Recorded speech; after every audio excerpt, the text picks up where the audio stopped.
Friends welcome back to the channel. So ICET ఎవరైతే మనకు web options పెట్టుకున్నారో MCA colleges అనేటివి ఉండేటివి తక్కువ ఉంటాయి. ఓకేనా, నాకు 10,000 ర్యాంక్ వచ్చింది, 20,000 ర్యాంక్ వచ్చింది, టాప్ కాలేజీలు పెట్టుకుంటా అంటే అది సీట్ రాదు. Try to give more web options. ఎన్ని వీలైతే అన్ని ఎక్కువ వెబ్ ఆప్షన్స్ ఇవన్నీ ట్రై చేయండి కంపల్సరీ, లేకపోతే మీకు సీట్ రావడం కష్టం. సో మీకోసం నేనైతే టాప్ కాలేజెస్ అంటే ఆర్డర్ వైజ్ ఒక పీడిఎఫ్ అయితే ఉంది. అండ్ ఇది మన సబ్స్క్రైబరే పంపిండు, ICET top ranker, top 3 ranker. Thank you so much brother. So ఎంసీఏకి సంబంధించింది చూసుకుందాం మరి. So Osmania university and JNTUH రెండు ఫస్ట్ ప్రిఫరెన్స్లో ఉన్నాయి, first 2 preferences. Next Nizam college. ఓకేనా, సో జూమ్ చేస్తా. Nizam college. Okay, Nizam college of self finance అయినా పర్లేదు. ఇక్కడ సెల్ఫ్ ఫైనాన్స్ ఉంది కదా అని మొత్తం మనం కట్టాలని అట్లా ఏముండదు. సెల్ఫ్ ఫైనాన్స్ వచ్చినా కాలేజ్ నుంచి రియంబర్స్మెంట్ వస్తుంది. ఈ ట్యూషన్ ఫీజు అనేది కాలేజ్ నుంచి మన గవర్నమెంట్ నుంచి రిలీజ్ అవుతుంది. సో టెన్షన్ పడాల్సిన అవసరం లేదు. సెల్ఫ్ ఫైనాన్స్ ఉంది కదా మొత్తం మేము కట్టాలన్నా అని అట్లా ఏముండదు. గవర్నమెంట్ నుంచి రియంబర్స్మెంట్ వస్తుంది, మీకు ఇన్కమ్ సర్టిఫికేట్ ఉంటే సరిపోతుంది. జేఎన్టీహెచ్ ఒకటి, ఉస్మానియా యూనివర్సిటీ ఒకటి. నెక్స్ట్ చూసుకుంటే మూడో ప్రిఫరెన్స్ సిబిఐటి ఉంది. ఓకేనా, సిబిఐటి వన్ ఆఫ్ ద ఏమంటారు హైదరాబాద్లో టాప్ అది. నెక్స్ట్ నిజాం కాలేజ్ ఉంది. Next OU SCCSF, OU PG college Secunderabad self finance ఉంది. ఎంసీఏ ఇక్కడ కూడా ఉంది. సో ఇది ఓయూ సబ్ క్యాంపస్. అందులో హాస్టల్ అనేది ఎంసీఏ బాయ్స్కి ఉండదు, ఎందుకంటే నేను చదివింది అందులోనే కాబట్టి నాకు తెలుసు.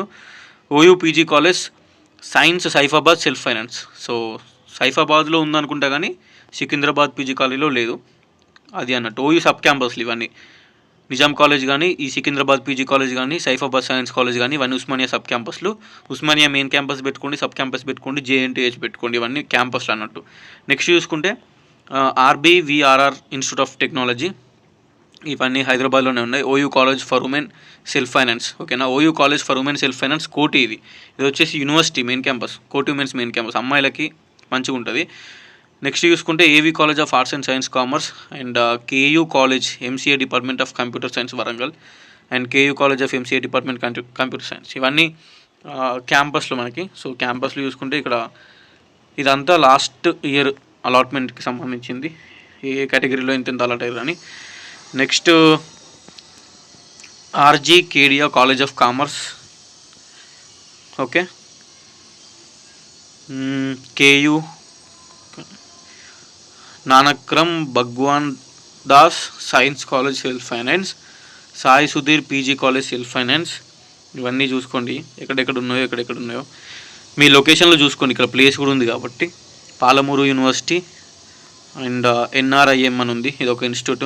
KU arts and science college commerce, Sri Chaitanya college of engineering, Aurora degree and PG college, Thimmapur Chikkadpally, KU school of learning Warangal self finance, Mother Teresa PG college MCA, Aurora PG college MCA. So ఈ లిస్ట్ అనేది check చేసుకోండి. నేను మొత్తం list చూపిస్తాను. ఇప్పుడు ఈ colleges ఏవైతే ఉన్నాయో ఎంసీఏ చాలా తక్కువ కాలేజెస్ ఉంటాయి, 75 వచ్చినాయి. ఈ 75 కాలేజెస్ లిస్ట్ చూసుకోండి. ఓకేనా, మీ హైదరాబాద్లో ఉన్నాయి, హైదరాబాద్లో పెట్టండి. హైదరాబాద్లో పెట్టిన తర్వాత కూడా మీకు మీ డిస్టిక్లో ఉన్నాయి కూడా కంపల్సరీ పెట్టండి, ఎందుకంటే మళ్ళీ ప్రాబ్లం అవుతుంది సీట్ రాకపోతే. సో దీనికి సంబంధించిన పీడిఎఫ్ లింక్ డిస్క్రిప్షన్లో ఇస్తా, డిస్క్రిప్షన్లో చెక్ చేసుకోండి. ఓకేనా, ఇది దీనికి సంబంధించింది. బట్ నేను ఒకటే చెప్తా, ఎన్ని వీలైతే అన్ని వెబ్ ఆప్షన్స్ పెట్టండి. ఎంసీఏ కంపల్సరీ చేయాలనుకుంటే మీకు వచ్చిన ర్యాంక్కి ఒకవేళ ఎంసీఏ రాకపోతే మళ్ళీ ఫస్ట్ పేజ్ మిస్ అవుతుంది కాబట్టి సెకండ్ పేజ్లో కష్టం.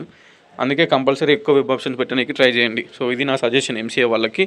ఆల్రెడీ ఎంబీఏ కాలేజెస్ లిస్ట్ దీనికంటే ముందు ఉంటుంది వీడియో, అది చూడండి. ఎంబీఏ వాళ్ళు, ఎంసీఏ వాళ్ళు ఇది చూడండి. ఓకేనా, సో అందరికీ ఆల్ ద బెస్ట్. మంచిగా వెబ్ ఆప్షన్స్ పెట్టుకోర్రి, ఎక్కువ వెబ్ ఆప్షన్స్ పెట్టుకోర్రి. ఆర్డర్ వైజే ఉంటుంది. First preference, second preference, third preference. మీరు పెట్టిన ప్రిఫరెన్స్ వైజే చూస్తారు. మీ ర్యాంక్ ఎక్కడ సెట్ అయితే అక్కడ మీకు అలాట్మెంట్ అయిపోతుంది. అందుకే ఎక్కువ వెబ్ ఆప్షన్స్ చేయరు. ఎక్కువ వెబ్ ఆప్షన్స్ ఇస్తే కింద చిన్న కాలేజీలు ఇస్తే అవే అలాట్ అవుతాయి కదా అంటే అట్లేం కావు. మీరు ప్రిఫరెన్స్ వైజ్ ఇవ్వండి. ఫస్ట్ ప్రిఫరెన్స్ రాకపోతేనే సెకండ్ ప్రిఫరెన్స్కి వెళ్తారు, సెకండ్ ప్రిఫరెన్స్ రాకపోతేనే థర్డ్ ప్రిఫరెన్స్కి వెళ్తారు. అట్లా ఒక 40-50 ఇస్తే మీకు బెనిఫిట్ అవుతుంది అన్నట్టు. మీకు మీ ర్యాంక్ ఎక్కడ సెట్ అయితే అక్కడ వచ్చేస్తుంది. ఒకవేళ మీ ర్యాంక్ తక్కువ ఉందనుకోండి, అట్లీస్ట్ కింద పెట్టిన కాలేజీలన్నీ అలాట్ అవుతాయి కాబట్టి అన్ని వెబ్ ఆప్షన్స్ పెట్టడానికి ఎక్కువ ట్రై చేయండి. ఇదే నా సజెషన్. ఫస్ట్ పేసు ఇది మిస్ చేసుకోవద్దు, మళ్ళీ second page is the final page, third page కూడా లేదు కాబట్టి ఇందులోనే అలాట్మెంట్ కావాలని అనుకుంటున్నా. సో అందరూ ఎక్కువ వెబ్ ఆప్షన్స్ ఇవ్వండి. మంచి ర్యాంక్ వచ్చినా, తక్కువ ర్యాంక్ వచ్చినా, మిడిల్ ర్యాంక్ వచ్చినా కూడా, ఏ ర్యాంక్ వచ్చినా try to give more web options. ఓకేనా, ఆల్రెడీ పెట్టిన వాళ్ళు ఉంటే ఎడిట్ చేసుకొని యాడ్ చేసుకోరు కావాలనుకుంటే. సో ఈ పీడిఎఫ్ కూడా మన యూట్యూబ్ డిస్క్రిప్షన్ కింద లింక్ ఉంటుంది, క్లిక్ చేస్తే మీకు ఓపెన్ అయిపోతుంది, చూసుకోవచ్చు మీరు. ఎనీవేస్ ఉంటాం మరి, signing off. This is your campus student. Subscribe to the channel. So అది